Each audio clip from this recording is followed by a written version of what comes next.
Leading the way with important local coverage. You're watching WISN 12 News this morning. Breaking news from overnight, a police chase that ended outside a hospital. 12 News, Eden Checo live near 90th and Lincoln in West Allis. Eden, what's the latest out there?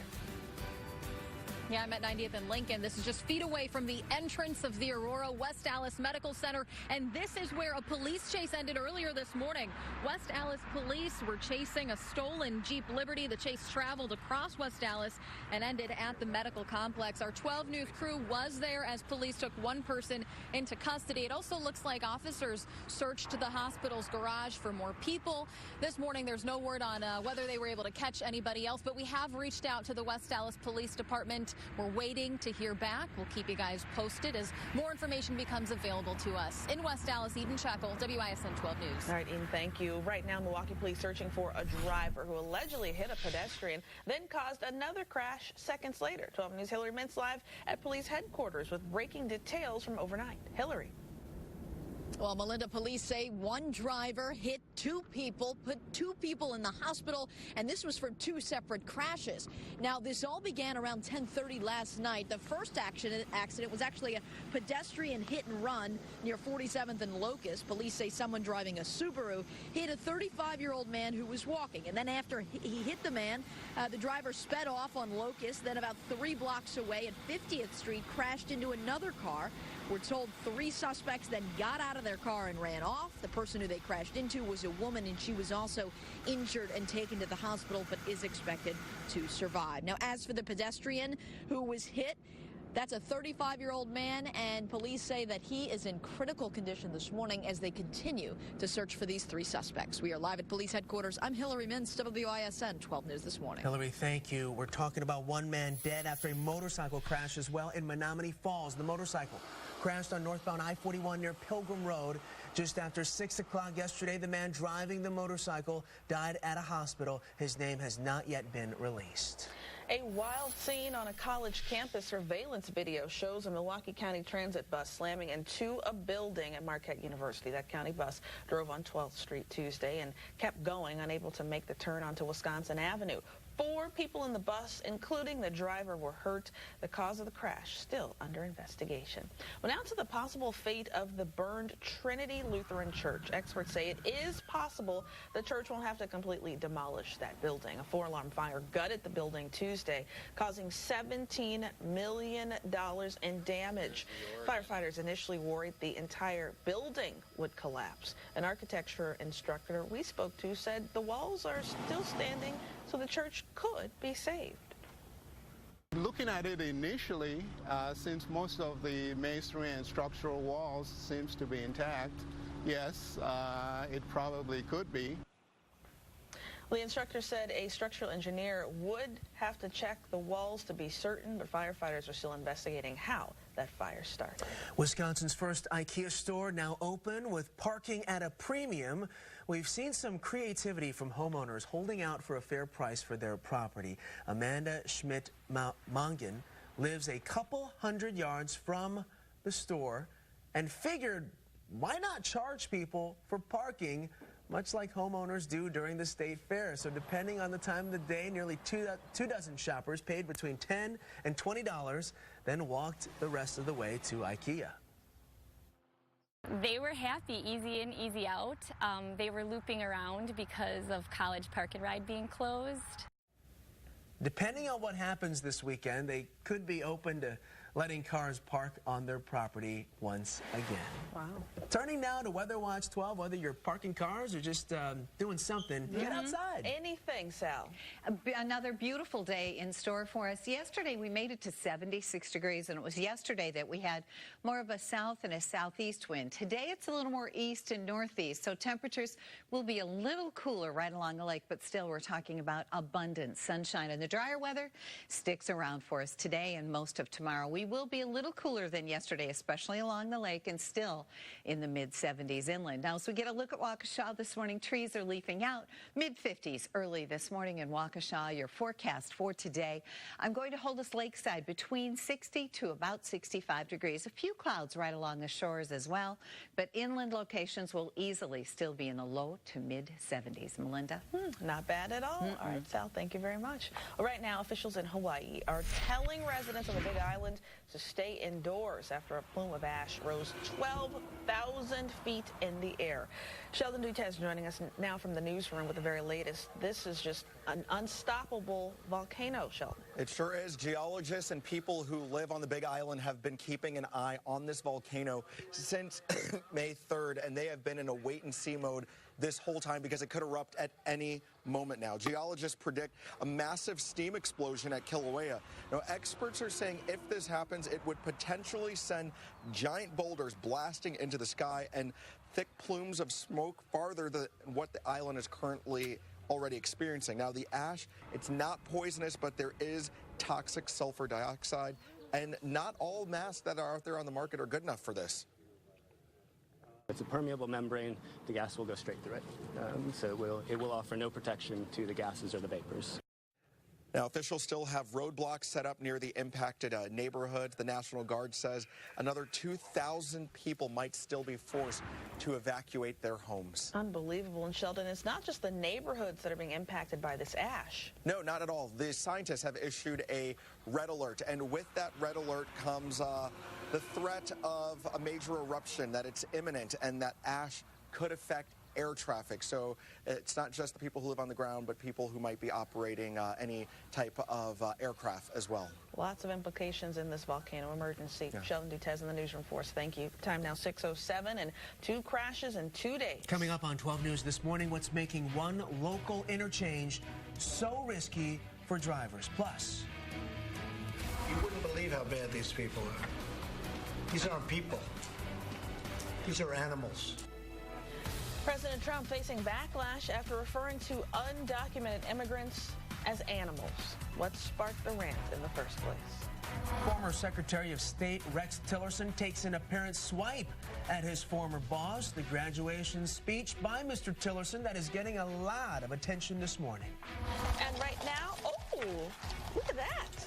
Taking a live look at Windsor Eastland. Look at the horses. This is where the rehearsal is taking place for the royal wedding. Prince Harry and Meghan Markle are getting married at Windsor Castle on Saturday. And we've learned this morning that Meghan Markle's father says he will not attend the wedding. We'll have more details coming up. We'll be right back. This Saturday morning, starting at 5. Leading the way with important local coverage. You're watching WISN 12 News this morning.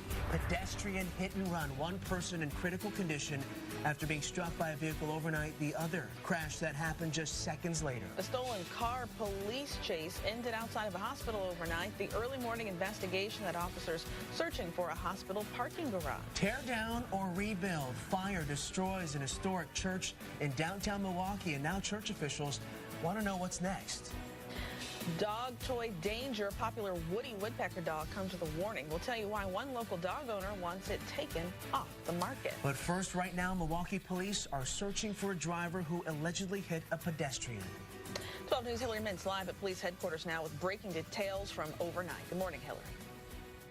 Good morning, Melinda. Yeah, police are trying to find 3 suspects who they say caused 2 hit and runs. The first one happening 47th and Locust around 10:30. That is where police say a suspect driving a vehicle struck a 35-year-old man.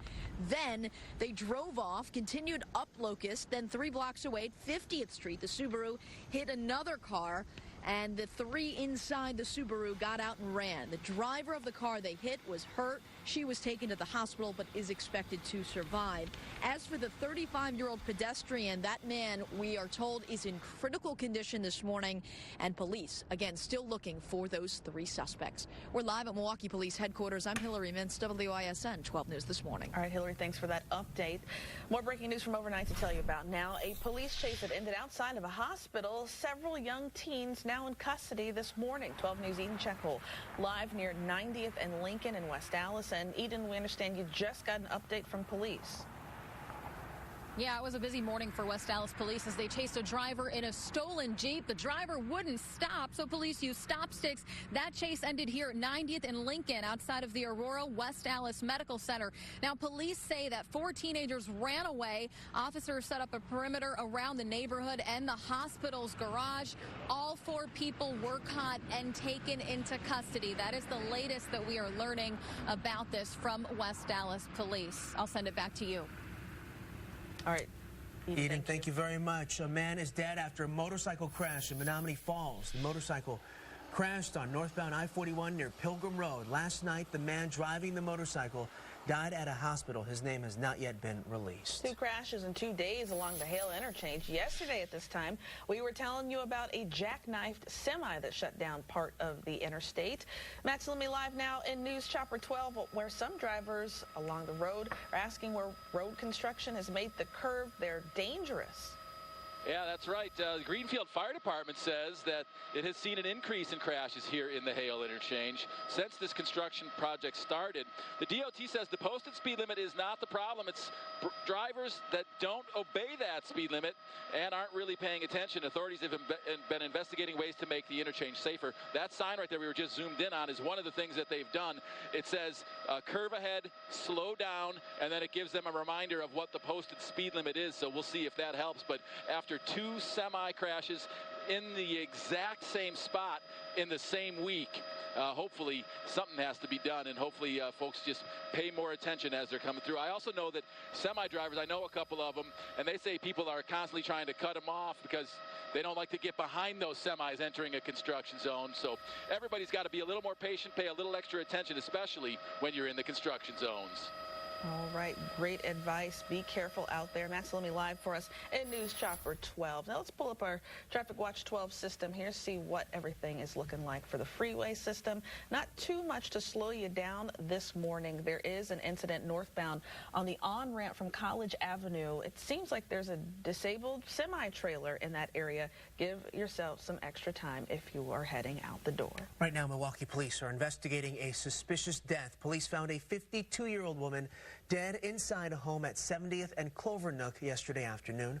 Police are looking into what exactly led up to the woman's death. Time now 6:35. Cleanup continues today after a devastating fire at a downtown Milwaukee church. Flames ripped through Trinity Lutheran Church on Tuesday, causing $17 million in damage. Now the question remains, can what's left of that building be salvaged? One local architecture instructor seems to think so, but says it'll come with a hefty price tag.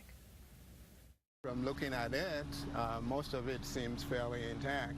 It's still going to be really expensive to work with. A structural engineer will have to check the integrity of the building's walls to be sure of that.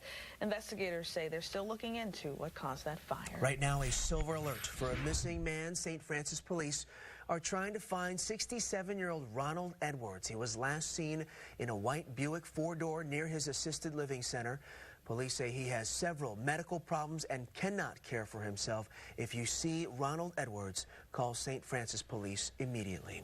Time now 6:36. We are turning now to Weather Watch 12, and let's just keep talking about this beautiful weather, shall we, Sally? That gorgeous weather in store for us once again for today. Lots of sunshine, maybe a cloud or 2 right along the lake, and it will be a little cooler along the shores. Yesterday with southeast winds, everyone easily into the 70s. And this is one of our newer cameras mounted at Road America near Elkhart Lake, and it's Vintage Car Weekend with their first public event of the season.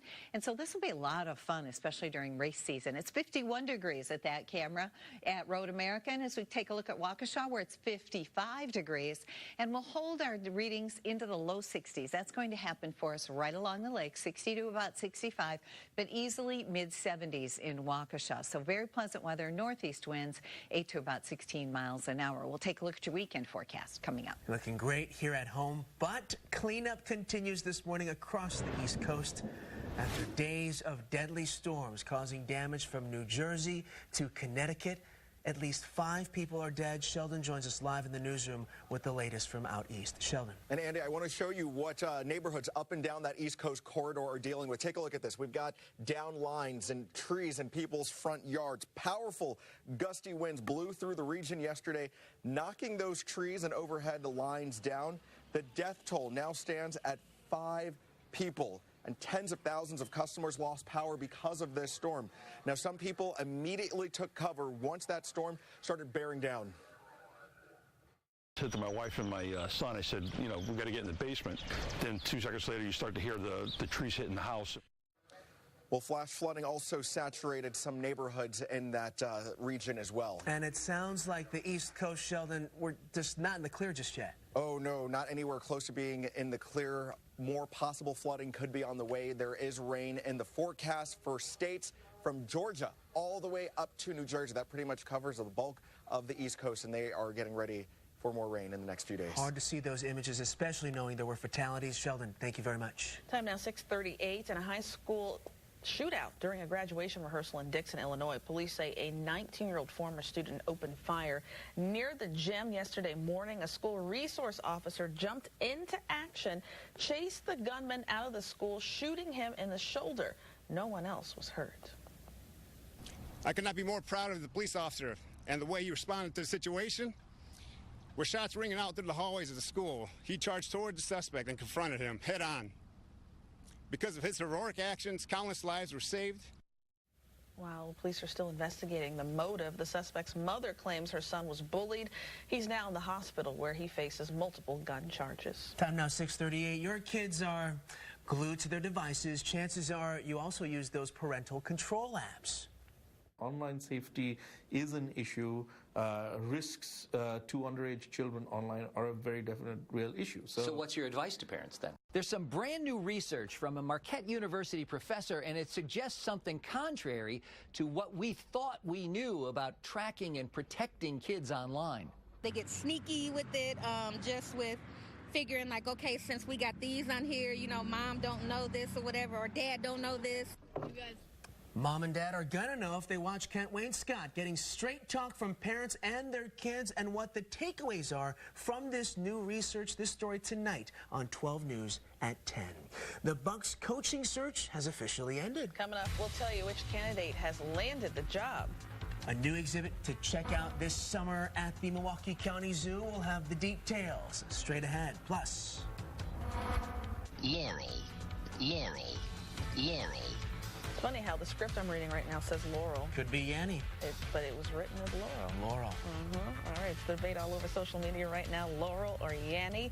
The real answer that's settling the debate this morning, so we don't have to talk about it ever again. Gold and white. Black and blue.